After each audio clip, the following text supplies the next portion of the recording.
And you're trying to give the young people something that will help them, yet you don't know exactly what it ought to be.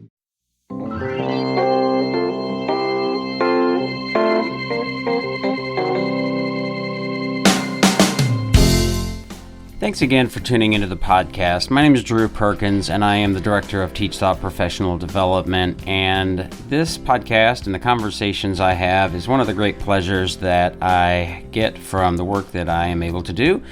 And I certainly appreciate those of you who listen and share. And if you have any comments, concerns, replies, ideas, please feel free to email me at drew@teachthought.com.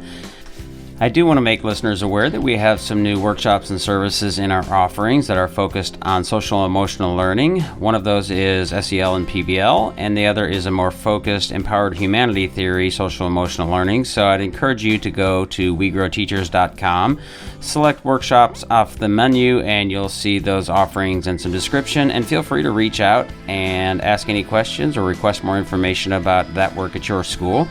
We continue to do our project-based learning workshops and services and supports, as well as differentiated instruction and a host of other services focused through the lens of inquiry. As always, I appreciate your listenership and appreciate any times or instances in which you might share our work in our podcast to help others better prepare students for the modern world.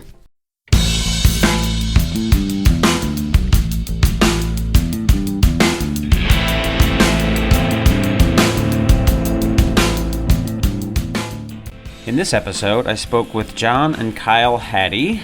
Many of you will be familiar with John Hattie's work with visible learning, and many educators have argued about, debated, cited, and used his research, some of which around the effect of homework, but also some other things, including project-based learning and inquiry learning kinds of arguments. Kyle is John's son, and they have a new book called 10 Steps to Develop Great Learners, Visible Learning for Parents. Fair warning, this is the first of two parts of our conversation about the book, because as it's broken up into 10 mind frames or chapters, and we noticed about halfway through that we were reaching about the hour mark or close to it, and it was very late there in Australia, their time, we decided to wrap up and then record a second half, or a second conversation about the second half of the book. So you'll notice that it ends up maybe a bit abruptly, and you'll hear me at the end wrapping it up. So this episode will be followed by a second conversation where we talk about the second half of the book. All of that said, I'm grateful for the time and conversation, or conversations as it were, about the book. And in this episode, we touched on the role of play in developing learners, some of the questions that I had, and maybe tension or conflict between inquiry and project-based learning, and some of the things that they have found in their research, as well as the difference in roles between parents and teachers and how that is important and may have some effects on developing learners as well. So I hope this episode and this conversation is helpful, as well as the second half in the next episode. All right, well, officially, let's welcome John and Kyle Hattie to the podcast. I'm excited to talk about the upcoming book, the 10 Steps to Develop Great Learners, Visible Learning for Parents.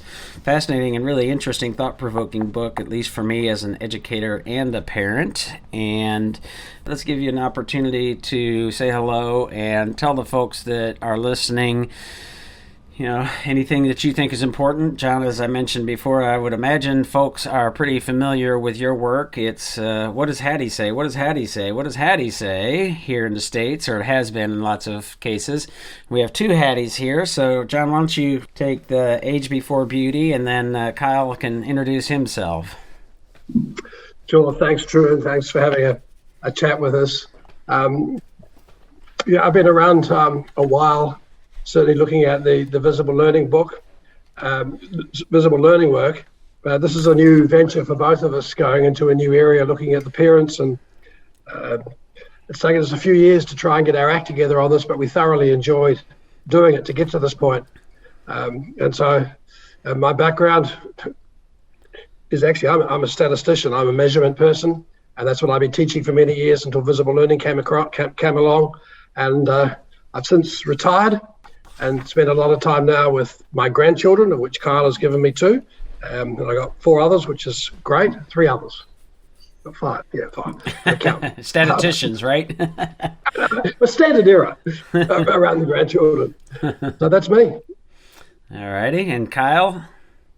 Yeah, thanks. Thanks for having us. And like Dad, I've actually been around the visible learning work for, well, as long as Dad has been around it.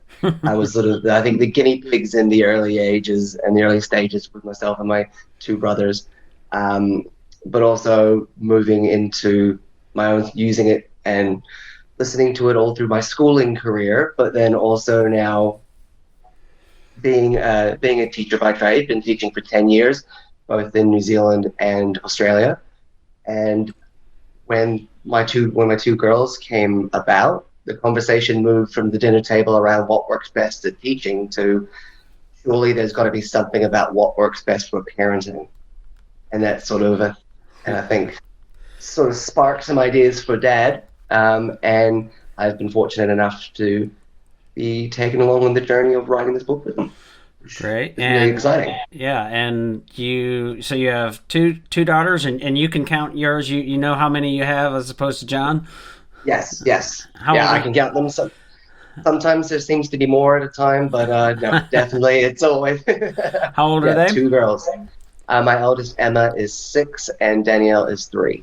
Okay. Well, I have 2 daughters. Folks who are regular listeners will know I have a 13 and 15-year-old. So lots of this and the questions that you all raised and some of the suggestions you raised really resonated with me. And, maybe a good starting point is to build on, you talked about and used the word best. And one of the things that you noted early on in the book and a few places throughout the book is, what works to increase learning versus what works best to increase learning. And, John, I know you have done tremendous amounts of work and research and like statistical analysis of, what are the meta-analysis, what works best. And so the work here is building on that and building on that research. Is that accurate?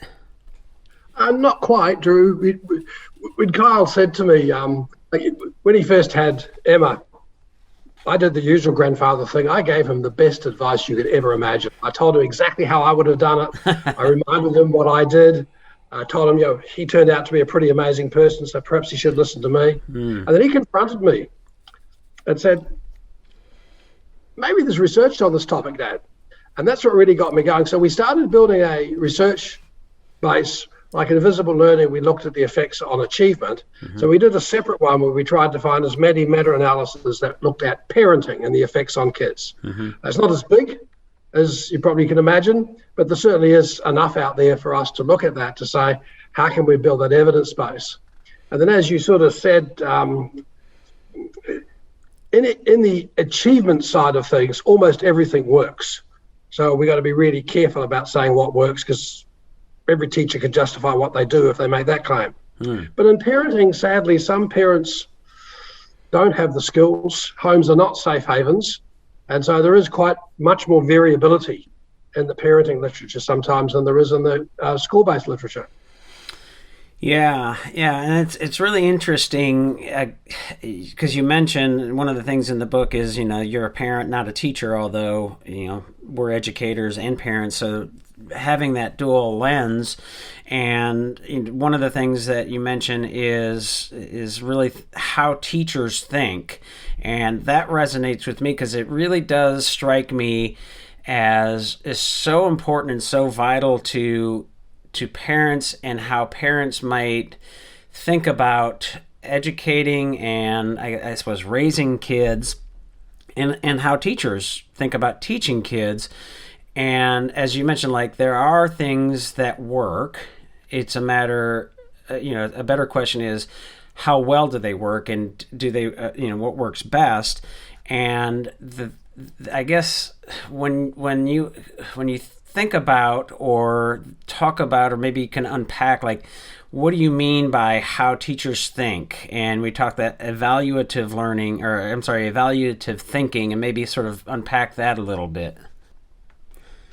Look, evaluative thinking is a way of thinking that teachers have as they make decisions moment by moment, over time, about where they go next in their teaching act. And one of the things I think we all found during COVID distance learning was that many parents, even though they all went to school themselves, weren't very good at being teachers. They struggled sometimes to get their kids motivated, so even for half an hour, an hour. Whereas as a teacher, if you're in a high school, you have 200 kids a day for 200 days a year, and you do a lot more than just motivate them. And so I think that role of teachers and parents are quite different, particularly in how they think. And this is why one of the arguments we make in the book is that we've got to stop thinking of parents as first teachers, because it mixes up the role. Parents are first learners, and that's quite a different way of thinking than saying, I am going to be a teacher of my parents, of my kids. I think another difference, Drew, a pretty fundamental difference, is homes should be safe havens. Homes should be a place where there is lots of love. In schools, that concept's not quite the same. We think about good relationships, but they are for a purpose.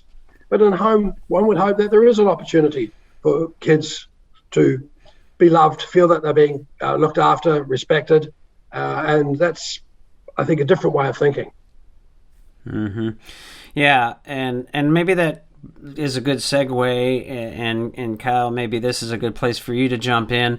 So the book, the way the book is laid out, you've got sort of 10 mind frames as you talk about them, and maybe kind of walk through as many of these as we can in this conversation. But the first one is, it's sort of the general overview is, I have appropriately high expectations, and one of those things is that you note is to really foster a sense of autonomy, which we really in the work that we do, we really think that is a really important piece of how do you help students in the work that they're doing, be more self-directed and learn how to ask the important questions and really take on some of those pieces that sometimes teachers will necessarily feel like they're supposed to do. And certainly there's a role there with parents and autonomy and sort of developmental progress of students, or I'm sorry, of their children. So Kyle, maybe you can reflect on the levels of autonomy that dear old dad gave you, and how, kind of thinking about autonomy and competence in that relationship. Yeah, I think there's a few things that you pointed out there, and it's that there are a lot of levels to it. There are a lot of levels and ways of thinking and understanding of autonomy and being able to guide yourself through the learning process. Whether it be teachers trying to do it for their students or parents trying to do it with their children. And I think it comes back to what that mind, like the true essence around that mind, appropriately high expectations. So that term appropriate is going to change in different contexts, different settings, different children.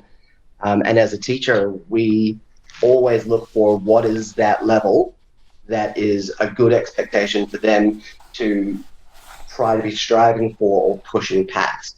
It's also about getting our students, and the ones that I've had over the years, is to see what that expectation is as well, and know that it's going to be high here, but it's not necessarily going to be as high, or it could be higher in a different subject because it's based on thinking.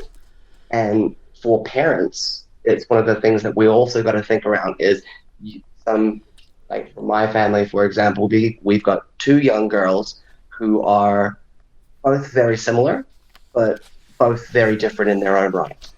And some areas that Danielle strives in, Emma needs to work a bit more on that. Like Danielle is incredibly resilient and more outgoing. Emma, she's always had people around her, so she's always had that love and affection as soon as something happened, being the first child as well. As soon as something happened, both Jess and I came running, because that's what we thought. Like, we didn't have the understanding to think, okay, let's work through this resilience for them. Let's try to unpack it with her so that she can bring back the logic and emotion put together to create that resilience. you never really got that because first-time parents.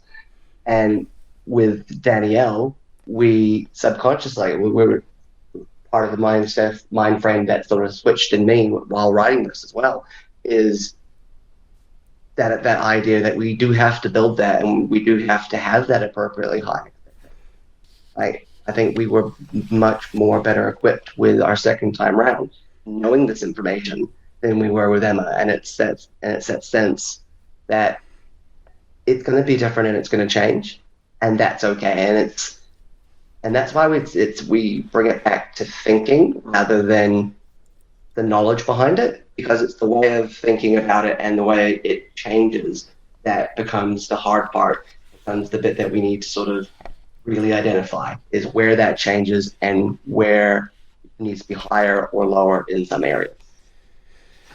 Yeah, and so that's, I think, there's lots of sort of blurriness as we go from mind frame 1 to 2 to 3 and forward, because self-determination and autonomy show up in the second mind frame, which is I make reasonable demands and am highly responsive to my child. And as you're talking about your daughters, you have a story in here of Emma and a Band-Aid, and I think it's related to the differences, if I'm not mistaken, between sort of problem-focused coping or problem-focused coping and emotion-focused coping in some sense, right? So you talk about in the sort of vignette, the story about putting a Band-Aid on a scratch that probably didn't really need a Band-Aid, and how that actually was maybe a short-term fix, but that there's maybe a better and more impactful way to deal with those kinds of sort of problems, as it were, that do take a little bit more work. And so maybe this is could you maybe talk about that a little bit? Yeah. So that idea of that Band-Aid, and I think if anyone listening has been a teacher in primary school or worked with really young kids or even spent time with them, any scratch, any time they fall over, anything can get masked with something. Like we often resort to, it's okay, let's put a Band-Aid on it, or here, let's hold the ice pack that's not really doing anything on it, and then it's fixed all of a sudden, like a magical Band-Aid. It's all of a sudden fixed, pain's gone away. But that's what it is. It's a short-term fix. But what we're not doing with that, and it's being responsive to that, is when is it okay to do the quick fix? But when is it okay to then have that conversation afterwards, or the bigger conversation around, well, I fell over, what do I do when I fall over? I need to stop and I need to think, is it actually sore? Is it bleeding? Or can I get up and can I carry on? Yeah, it hurts for a little bit, but it's that idea of when is that time to sort of build it. And I think the idea of reasonable demands is also that thinking point as a parent. Okay, the quick fix is what we need right now. Having to sit there and sort of put a demand on my child, or think about now trying to bring their attention when they're clearly not ready to link logic back, separate emotion and logic. They're constantly in that one section of it hurts, I'm sore, and then, or is it something else that is actually going? So that's sort of where responsive comes in. We're listening and choosing to that point of that child.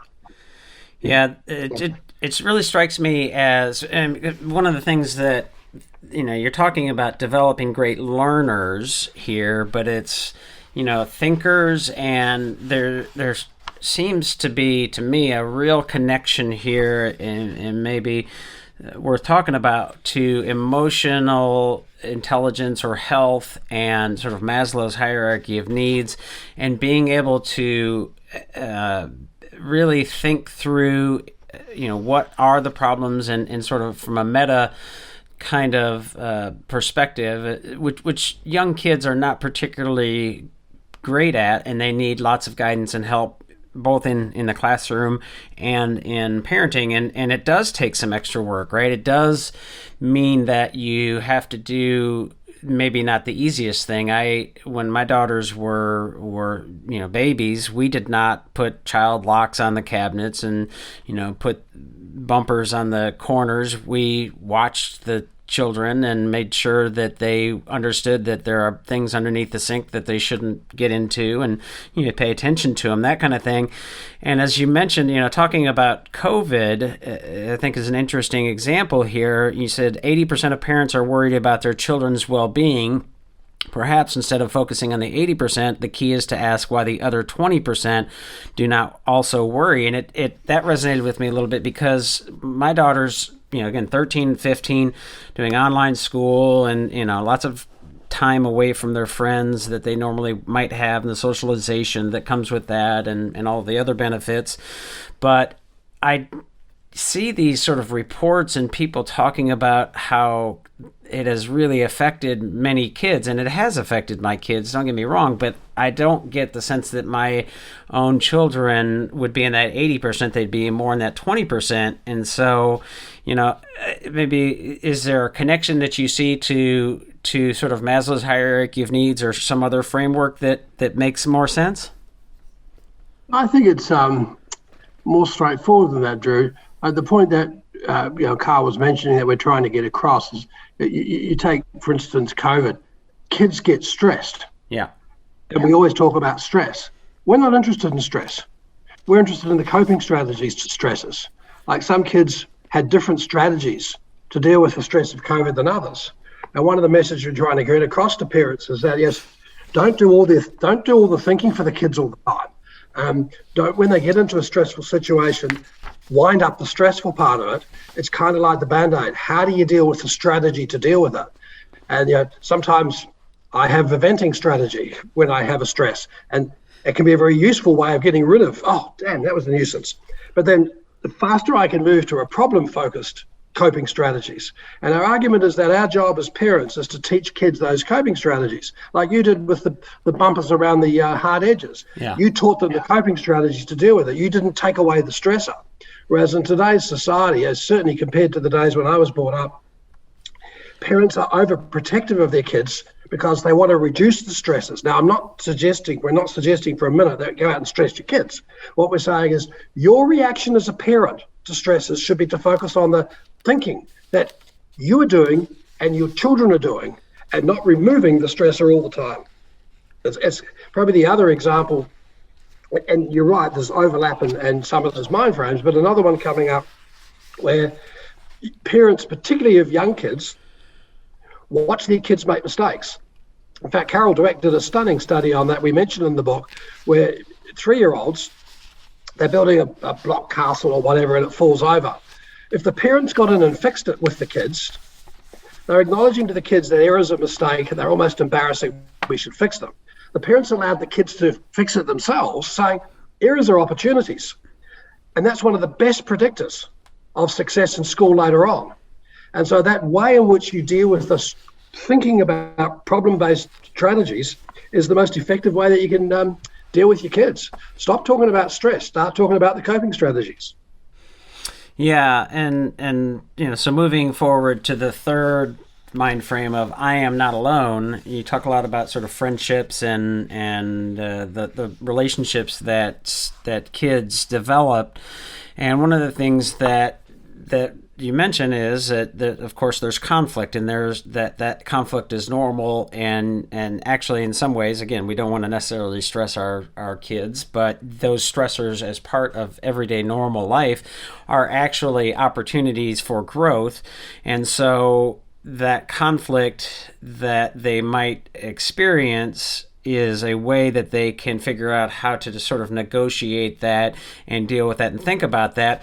And as I was thinking, as I was reading that part, talking about how this is normal, I'm wondering in my head, because I tend to talk with my children about that kind of thing of like, okay, this is normal, and almost try to, sort of, I guess, for lack of a better word, make my thinking visible here.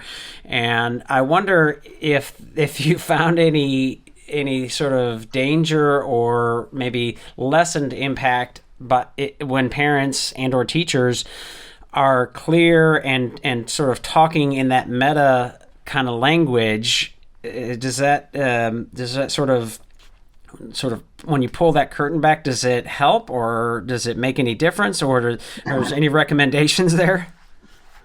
Well, I think you've got to be, yes, certainly being clear with your kids. Like, they shouldn't have to second guess. It's kind of like in school, too often the kids have to guess what's in the teacher's mind, or the same at home.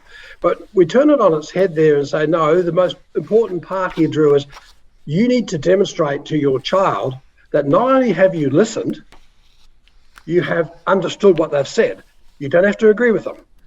But that notion of, and particularly the girls, the two children at your age, 13 and 15, they are much more adept than Kyle's kids at 3 and 6 at trying to work out their world and their place in their world. And sometimes parents come along and get in the way of that, and so they get confused. I remember with Kyle and his brothers, when they were teenagers, we spent our time as parents as coaches, and we drove the bus. So we're able to be with them and see them with their friends. But often they don't want you with their friends because they're trying to negotiate it. And particularly at teenage years, even more so, they want to have a reputation that they and their friends enhance that reputation. And if they don't, it can be a very lonely experience. And I think, as you said, that's where COVID really had a negative effect. And it's no surprise that the major reason kids wanted to go back to school after COVID wasn't to learn the stuff that you and I teach them, Drew. It was their friends. So listening to them, showing you understand, and particularly those kids who have not learnt in the early years how to negotiate. And loneliness is a real nasty event for some kids, and it can be hidden for many years from parents, that it creeps up. And so, yes, talk to your kids, make sure that they understand you, but more critically, demonstrate that you understand them, even if you don't agree. All right. Kyle, anything you want to add there? No, I think that summed it up really nicely, but it is true in terms of that sense of identity, and others play a big part in that. And it is the same with learning. Like, I know as teachers, we see that all the time, where the kids, they don't want to show the teacher that they're making mistakes, but secretly they're actually talking to their friends the entire time about those mistakes. So the role of others plays that part in a safety net, a confidant, a checker, someone there to help guide and push you that little bit extra. And understanding when that's the part that you need to play as the parent, is to sort of, you've had that conversation, you've made it really clear, and and your children have understood that you have heard them and understand what they're saying, and then you're showing them that you do, because you're letting them go off and try it with different, they're letting them go and do that and sort of work through that. So that role of others, I think, really important part. Right. So let's move on to mind frame number 4. So I develop my child's skill, will, and sense of thrill. Developing the skill, so working memory, executive functioning, and developing the will, confidence, and a growth mindset, and developing the thrill, so passion and investment. Lots to unpack here, and in the teaching realm, some of these things are, I think, I don't know if controversial is probably not the right word, but worth some argument, right? The thinking of like content versus skills, and some of the ways in which we really might focus on the memory and putting building knowledge and some of those things. And then there are certainly some people who have pushed back on the idea of growth mindset, and I think you deal with that quite nicely in here. In a conversation I think that you had with Carol Dweck, I think as around a conference. But maybe if one of you might want to unpack the sort of the ways in which you're thinking about this skill, will, and sense of thrill. The one thing you mentioned in that list under the skill, will, and the thrill is confidence. It's the confidence to take on problems. It's the confidence to do challenging tasks. This is where parents can have a dramatic effect on their child as a learner. The more they put them in cotton wool and protect them, then those kids never learn to fail. And failure is a learner's best friend. And I'm sure you've seen, even in your schooling time, Drew, some of your most gifted students I think it's fascinating that the majority of them don't go on to be gifted adults because they don't learn to fail. They don't learn to see that that's an opportunity. And so of all the things, that's probably the most critical. But we also look at the motivation, the thrills. What thrills do the kid have in the learning? Particularly with 3, 4, 5, and 6-year-olds, some parents are very, very proud that their child is brilliant at subject X or topic whatever. And what they're doing is they're putting their credit into the performance of the task as opposed to the mastery of the task. And so the more you can reinforce your child's mastery, it kind of doesn't matter what it was, that they actually have a thrill and a passion to learn something. Because I'm sure, as every parent knows, that if only your child could have a passion that they loved, provided it's socially acceptable, of course, that's all we ask of our kids, that they have joy in what they're doing. Well, that's true from age 1 through right to our ages. And so that notion of how do you motivate kids to enjoy, but that enjoyment comes at a price, and the price is you don't know. You're a novice. You have to learn more. You have to seek help. Sometimes we spend far too much onus on the skill side. And if the kids have the skills of being good at school, we say, oh, they're great kids. Well, some kids have got incredible skills, not necessarily in some of our school subjects. And if you could predict at age 5 what a kid's going to be at age 25, you're a better person than I am. They're going to go through lots of ups and downs through those years. So one of our themes in the book is, how do you invest in your child's passion, invest in the sense of mastery? How do you give them that sense of confidence that knowing more, knowing different is really critical, that ability to say no and search up alternative arguments. And those are very powerful things that parents can do, probably amongst the most powerful things that is the best adjunct to schooling. But as we say in one of the later mind frames, home's not supposed to replicate school. It's got a different purpose, it's got different functions. And this is the major function, helping your child navigate their passions, their not knowing, their mastery, and giving them other opportunities to be master in other areas. Yeah, it strikes me as when I was teaching psychology, one of the questions that I regularly asked, especially when we were talking about intelligence and IQ and things like that, I would ask my students, and usually juniors and seniors in high school, 11th, 12th grade here, when you have children, would you prefer that they have a very, very high IQ, sort of genius level kind of IQ, or that they were well adjusted and sort of had friends and got along socially?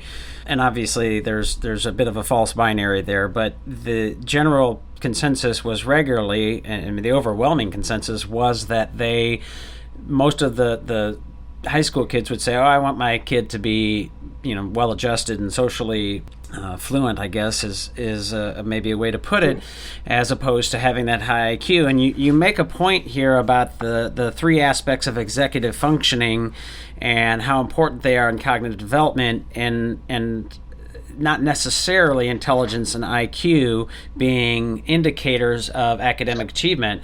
And I would say that most parents, I would assume, intuitively think that they want their kids to be academically successful, right? Academic achievement would be high on their list. And so can you talk a little bit about those 3 aspects of executive functioning and how what they are and how they might relate there to the sort of academic achievement and other things that may be perhaps even more important than academic achievement?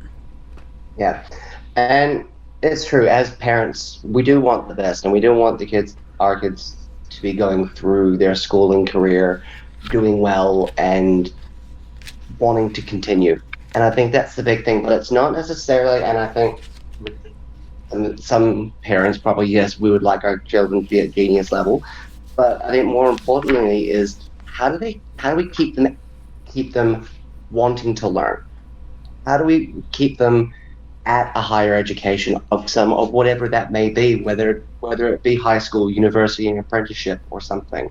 Is that constant going through? And that's knowing the differences between the will, the skill, and the thrill.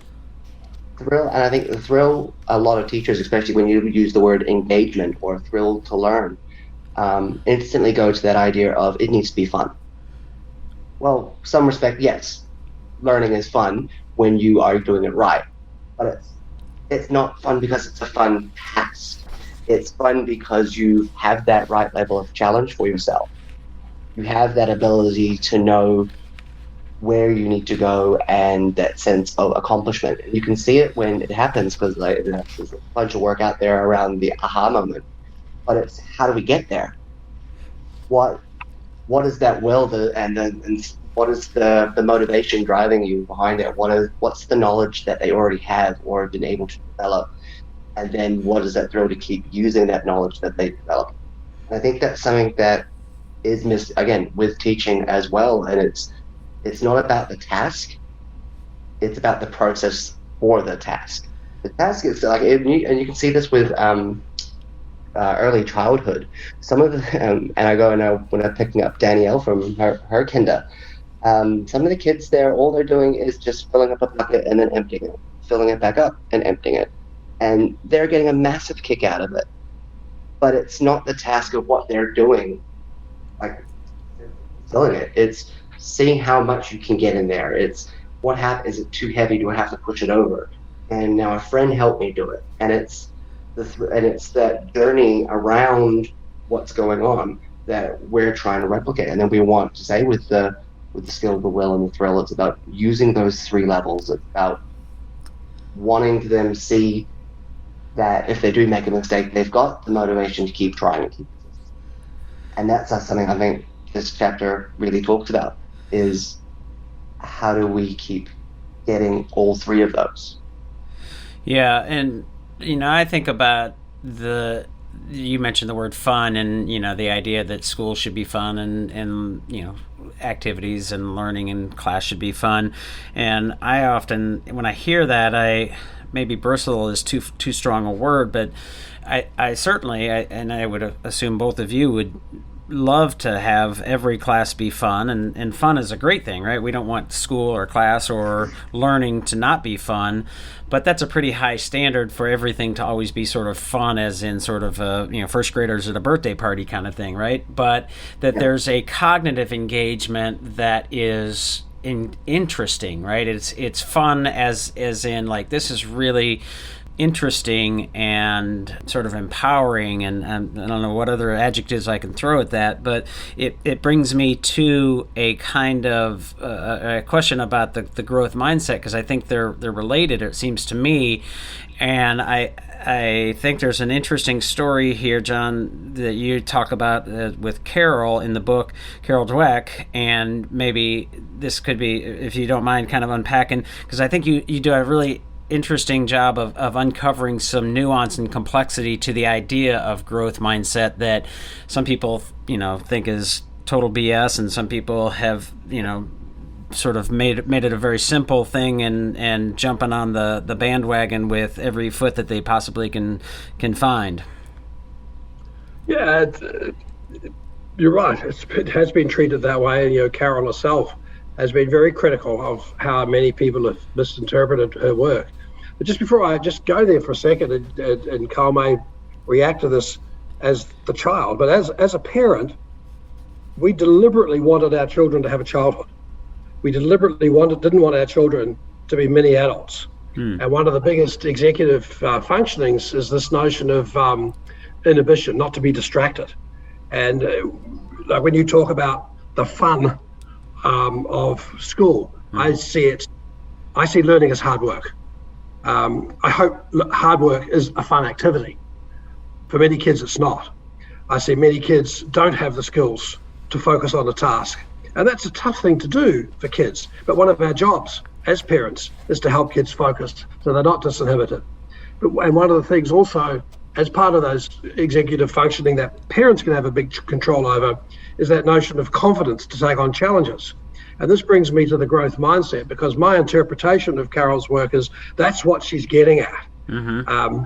How do you have confidence to take on challenges and not see excuses like, oh, I can't do it, or I'm not good enough, or I haven't got the skills? That willingness to take on challenges. And as Carol has noted to me when I met her, that she was the first to run a program, Brainology. And she said, after 6 to 9 months, I killed it. because the kids came away saying, I can't do this yet, or I can do it, growth mindset, I don't like being fixed and right brain, left brain. The parents loved it, the schools loved it, they had a new language. Then they went back to class and they tackled a difficult math or music or phys ed problem and they said, I can't do this. She said there was zero transfer.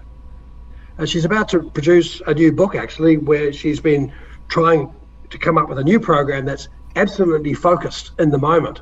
Because her argument has always been that there is a time for growth mindset. And that is when you're confused, when you don't know, when you're in error, when you have anxiety. Then having that growth versus fixed matters.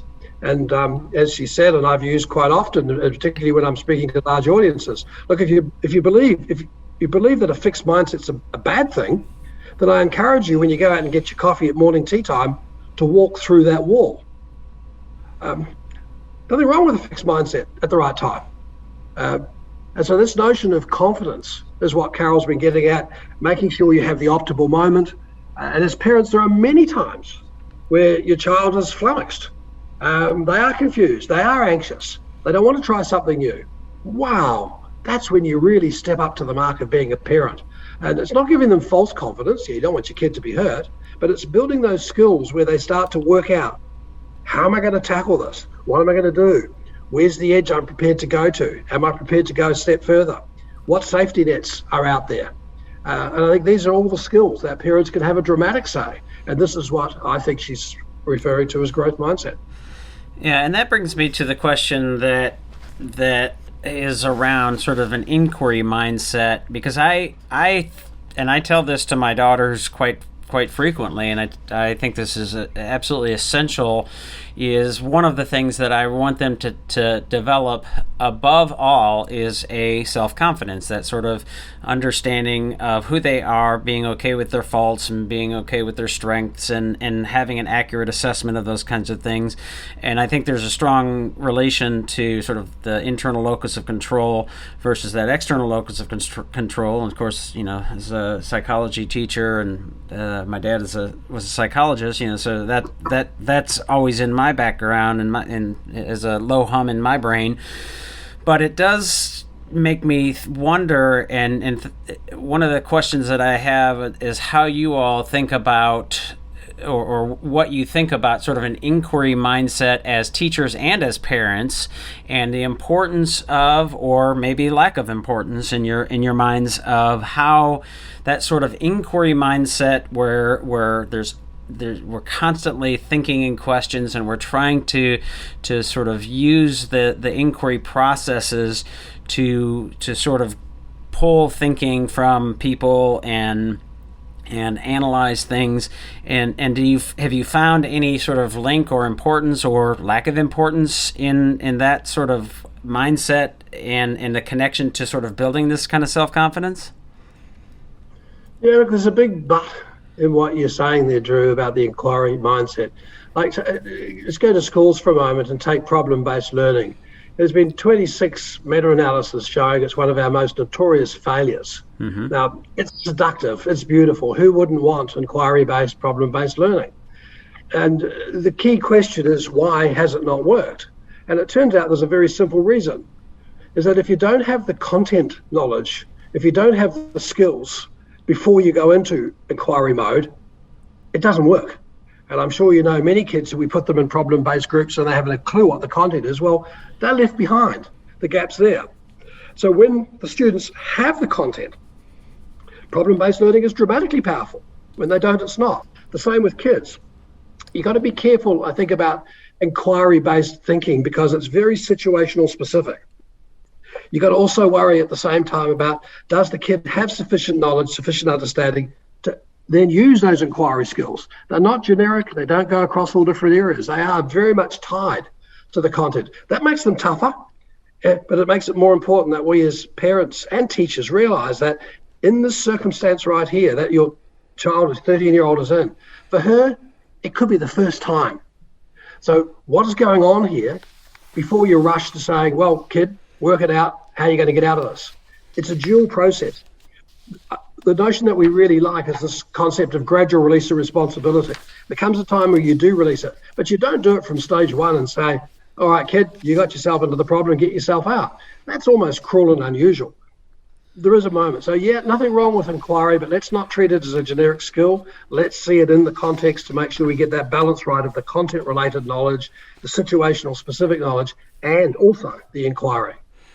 Yeah, and I couldn't agree more. And one of the discussions I continue to have and try to engage folks on is sort of this sort of direct and explicit teaching, as opposed to, and we do a lot of project-based learning work, and everything that we do as professional development is, as I say, through the lens of inquiry. So we're obviously advocates for that.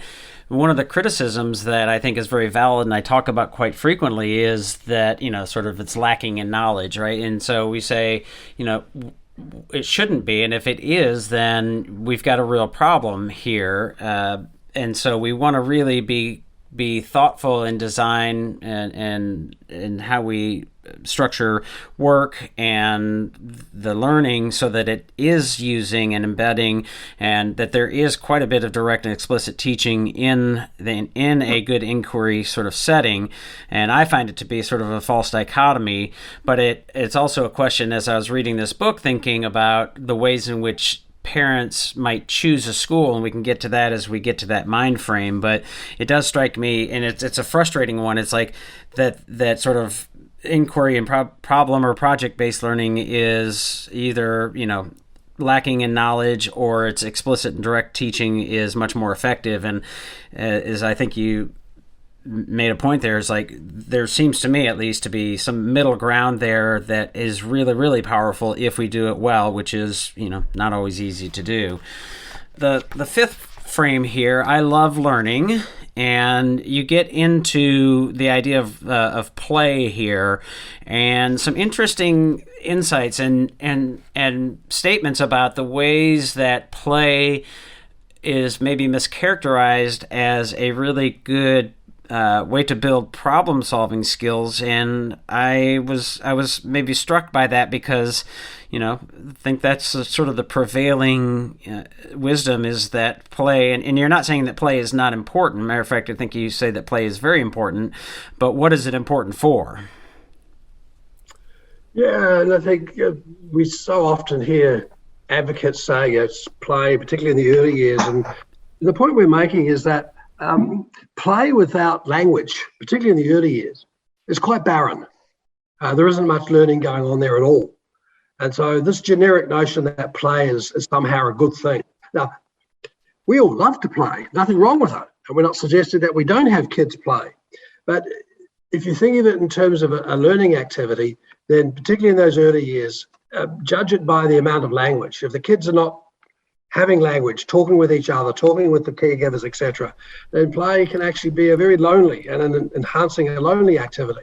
And there are various kinds of play that are more constructive towards learning. The other argument we make in the book is that if parents ever want to understand how to motivate their kids, because we take the very strong argument that every kid has incredible amounts of motivational resources. They just may not want to put those resources into the things that we value. But the way to understand that is look at how computer games are invented. They really have worked out how to motivate kids, and I think there's a lot of learning. And so we go through some of the techniques and skills that those gamers have used, such as making sure that the kid knows what success looks like. Then they're more driven to want to look like that. Like, would you play Angry Birds if it didn't tell you what the next level looked like? Probably not. And so those games have really worked out how to love learning and turn it on, and to then enjoy the playful elements of it. But we do make the point, as you say there, Drew, that play sometimes can be overrated and sometimes not that constructive. Yeah, there's a movement here in the States, and I've had Lenore Skenazy on the podcast and some other folks from letgrow.org, and I'll put the link in the show notes if folks are interested in that. But the idea there is, and it builds on some of the things you have outlined later in the book about the importance of, not sort of helicopter parenting and lawnmower parenting, and you've got a whole list of different styles of parents or descriptions of parents.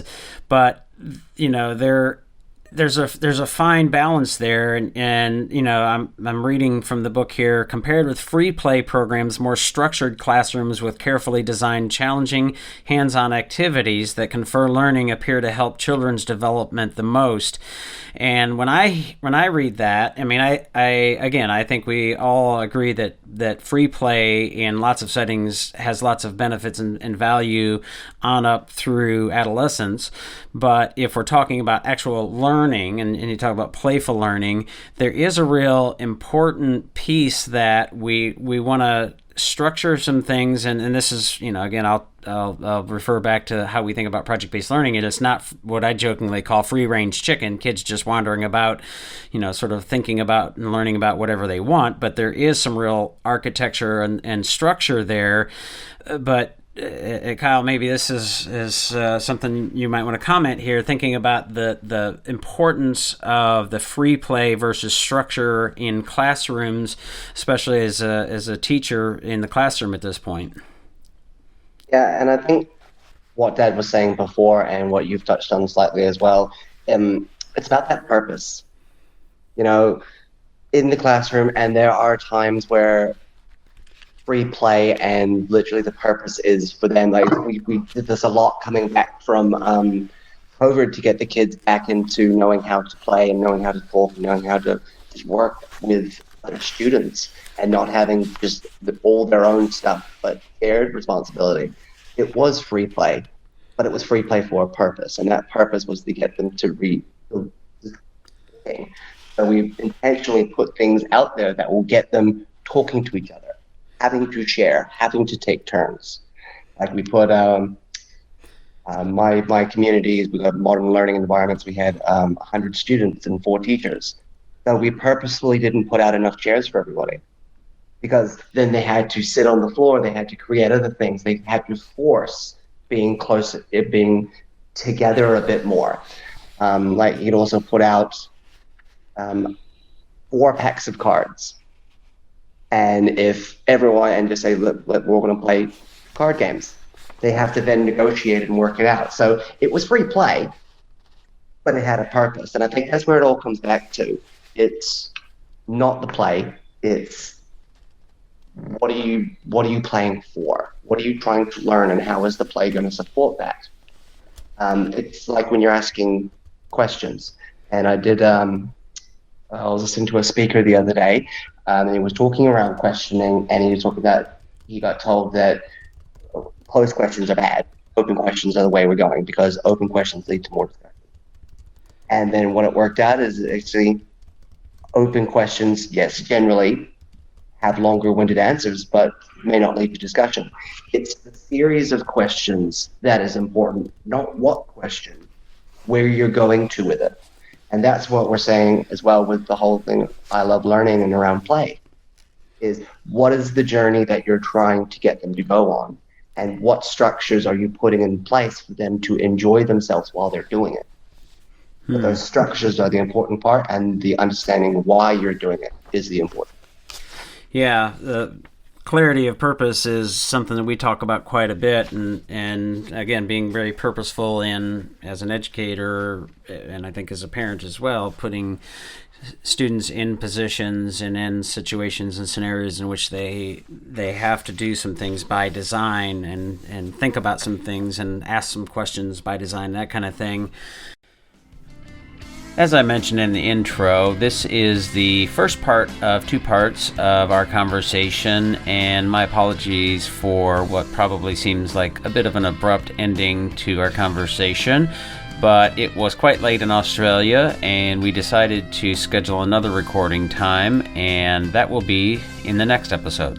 So stay tuned, and as always, thanks for listening.